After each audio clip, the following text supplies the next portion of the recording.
दोस्तों, आप सब कैसे हैं? उम्मीद है आप सब ठीक होंगे।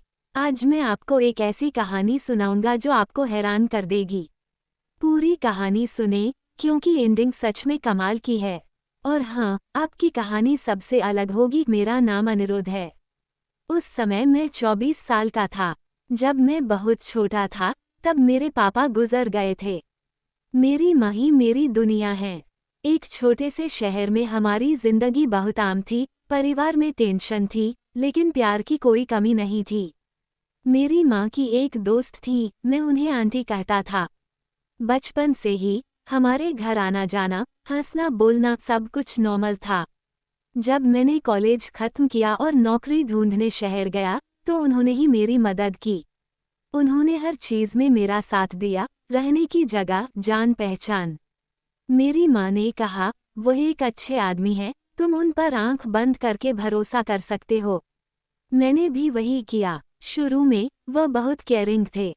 वो मुझसे पूछते थे कि मैं ठीक से खा रहा हूँ या नहीं, काम कैसा चल रहा है, ये सब बातें। शहर में अकेले रहते हुए उस केयर ने मुझे सेफ महसूस कराया। लेकिन धीरे धीरे उस देखभाल में एक अजीब सा प्रेशर आने लगा। बेवजह के लंबे लंबे शब्द, पर्सनल सवाल, कुछ कमेंट्स जो एक गार्जियन जैसे इंसान से ठीक नहीं होते। मैं चुप रही, भले ही मुझे अजीब लग रहा था। मैंने सोचा, शायद मैंने गलत समझा। इसी बीच वर्क प्लेस पर दिक्कतें शुरू हो गईं। सैलरी बंद हो गई, भविष्य पक्का नहीं। मैं दिमागी तौर पर टूट चुकी थी। उस समय वही था जो सबसे ज्यादा मेरे साथ था, चिंता मत करो, मैं हूं ना। इन शब्दों ने एक दिन अलग रूप ले लिया। एक शाम उसने कहा, वो मुझे बहुत अपना मानता है, मेरी जिम्मेदारी लेना चाहता है। लेकिन उन शब्दों में कोई अपनापन नहीं था, शर्तें थीं, कंट्रोल था, एक ऐसा प्रपोजल था जिसने मेरी सेल्फ एस्टीम को चोट पहुंचाए। उस पल सब कुछ साफ हो गया। मैं समझ गई, यह मदद नहीं है, ये कमजोरी का फायदा उठाना है। जिसे मैं अपना भरोसा समझती थी, वहीं सबसे बड़ा खतरा छिपा था। उस दिन मैंने तय किया, मैं ये जगह छोड़ दूंगी। काम छोटा हो गया, घर छोटा हो गया, लेकिन मैंने सिर ऊंचा करके जीने की हिम्मत वापस पा ली। आज मुझे समझ आया, सभी मीठे शब्द प्यार नहीं होते, सभी मदद बिना स्वार्थ के नहीं होती। अपनी सीमाओं और सम्मान की रक्षा करना ही जिंदगी की सबसे बड़ी जीत है। नई जगह आने के बाद पहले कुछ दिन बहुत मुश्किल थे। एक छोटा सा कमरा, अनजान लोग, पक्का काम नहीं। मैं रात को सो नहीं पाता था। मैं बार बार सोचता रहता था, सब कुछ पीछे छोड़ आया, लेकिन भविष्य कहाँ है। कुछ दिनों बाद मेरी माँ का फोन आया। उनकी आवाज में कुछ ख्याल थे। सही कहा, आंटी ने कहा, तुम अचानक चली गईं। वह नाम सुनकर मेरा दिल कांप उठा। मुझे एहसास हुआ कि कहानी यहीं खत्म नहीं हुई। उन्होंने जरूर सब कुछ अपने तरीके से समझाया होगा, मुझे गैर जिम्मेदार, एहसान फरामोश बना दिया। पहले तो मैं चुप रहा। मुझे अपनी माँ को कुछ भी बताने में डर लग रहा था। क्या होगा अगर मेरी माँ ने मुझ पर यकीन कर लिया? क्या होगा अगर वह नहीं समझी? लेकिन कुछ रातों की नींद हराम करने के बाद मुझे एहसास हुआ कि चुप रहना भी एक तरह से हार मान लेना था। एक दिन मैंने अपनी माँ को सब कुछ बताने की हिम्मत की। जितना हो सके शांति से, सच। मेरी माँ ने बहुत देर तक कुछ नहीं कहा। वह बस रो रही थी। फिर उन्होंने कहा, मैंने गलत इंसान पर भरोसा किया। उन शब्दों ने मेरे कंधों से एक बहुत बड़ा बोझ उतार दिया। मैं अकेली नहीं हूँ, यह एहसास उस समय मेरी सबसे बड़ी ताकत बन गया। कुछ हफ्ते बाद मुझे पता चला कि उसने मुझे बार बार फोन किया था। एक नए नंबर से मैसेज, कभी माफी मांगते हुए, कभी दोष देते हुए, कभी धमकी देते हुए। मैंने एक का भी जवाब नहीं दिया। उस समय चुप रहना ही मेरा सबसे बड़ा विरोध था। धीरे धीरे मैंने अपने काम को थोड़ा ऑर्गेनाइज करना शुरू किया। मेरी इनकम कम थी, लेकिन मेरी अपनी थी। शाम को मैं शीशे के सामने खड़ी होती और खुद से कहती, तुम टूटी नहीं हो, तुम जीना सीख रही हो। एक दिन मैंने अचानक उसे सड़क पर देखा। उसकी आंखों में वह पुराना कॉन्फिडेंस नहीं था। वह बात करना चाहता था। मैं रुकी नहीं। कोई शिकायत नहीं, कोई शब्द नहीं, मैं बस सीधे चली गई। उस दिन मुझे समझ आया, हर जीत के लिए लड़ाई की जरूरत नहीं होती। कुछ जीत चुप्पी में पूरी होती हैं। दोस्तों, कमेंट्स में बताना मत भूलना कि आज की कहानी आपको कैसी लगी। और ऐसी और कहानियाँ सुनने के लिए हमारे चैनल को सब्सक्राइब करें और हमारे साथ बने रहें। दोस्तों, आप सब कैसे हैं? उम्मीद है आप सब ठीक होंगे। आज मैं आपको एक ऐसी कहानी सुनाऊंगा जो आपको हैरान कर देगी। पूरी कहानी सुने, क्योंकि एंडिंग सच में कमाल की है। और हाँ, आपकी कहानी सबसे अलग होगी। मेरा नाम अनिरुद्ध है। उस समय मैं 24 साल का था। जब मैं बहुत छोटा था, तब मेरे पापा गुजर गए थे। मेरी माँ ही मेरी दुनिया है। एक छोटे से शहर में हमारी जिंदगी बहुत आम थी। परिवार में टेंशन थी, लेकिन प्यार की कोई कमी नहीं थी। मेरी माँ की एक दोस्त थी, मैं उन्हें आंटी कहता था। बचपन से ही हमारे घर आना जाना, हंसना बोलना सब कुछ नॉर्मल था। जब मैंने कॉलेज खत्म किया और नौकरी ढूंढने शहर गया, तो उन्होंने ही मेरी मदद की।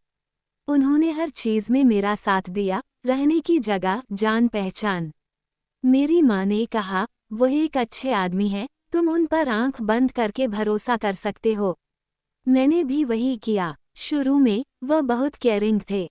वो मुझसे पूछते थे कि मैं ठीक से खा रहा हूँ या नहीं, काम कैसा चल रहा है, ये सब बातें। शहर में अकेले रहते हुए उस केयर ने मुझे सेफ महसूस कराया। लेकिन धीरे धीरे उस देखभाल में एक अजीब सा प्रेशर आने लगा। बेवजह के लंबे लंबे शब्द, पर्सनल सवाल, कुछ कमेंट्स जो एक गार्जियन जैसे इंसान से ठीक नहीं होते। मैं चुप रही, भले ही मुझे अजीब लग रहा था। मैंने सोचा, शायद मैंने गलत समझा। इसी बीच वर्क प्लेस पर दिक्कतें शुरू हो गईं। सैलरी बंद हो गई, भविष्य पक्का नहीं। मैं दिमागी तौर पर टूट चुकी थी। उस समय वही था जो सबसे ज्यादा मेरे साथ था, चिंता मत करो, मैं हूं ना। इन शब्दों ने एक दिन अलग रूप ले लिया। एक शाम उसने कहा, वो मुझे बहुत अपना मानता है, मेरी जिम्मेदारी लेना चाहता है। लेकिन उन शब्दों में कोई अपनापन नहीं था, शर्तें थीं, कंट्रोल था, एक ऐसा प्रपोजल था जिसने मेरी सेल्फ एस्टीम को चोट पहुंचाए। उस पल सब कुछ साफ हो गया। मैं समझ गई, ये मदद नहीं है, ये कमजोरी का फायदा उठाना है। जिसे मैं अपना भरोसा समझती थी, वहीं सबसे बड़ा खतरा छिपा था। उस दिन मैंने तय किया, मैं ये जगह छोड़ दूंगी।